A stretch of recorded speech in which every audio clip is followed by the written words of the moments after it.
नवीन सूत्रानुसार basic salary थेट 69,000 रुपये. कर्मचाऱ्यांसाठी अत्यंत महत्त्वाची बातमी. पेन्शनधारक आणि कर्मचाऱ्यांना होणारा फायदा. 50 लाख कर्मचारी आणि 70 लाख पेन्शनधारक वेतनवाढीची वाट पाहत आहेत. फॅमिली युनिटच्या नियमात बदल करण्याची महत्त्वाची मागणी केली जात आहे. सध्या बेसिक सॅलरी ठरवताना 3 फॅमिली युनिटचा आधार घेतला जातो. पण आता हा निकष वाढवून 5 फॅमिली युनिट करण्याची मागणी कर्मचारी संघटनांनी केली आहे.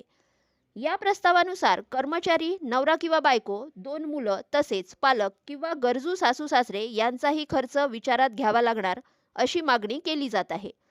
तज्ज्ञांच्या मते जर फॅमिली युनिट 5 ठरवली तर किमान बेसिक पगारात मोठी वाढ होऊ शकते.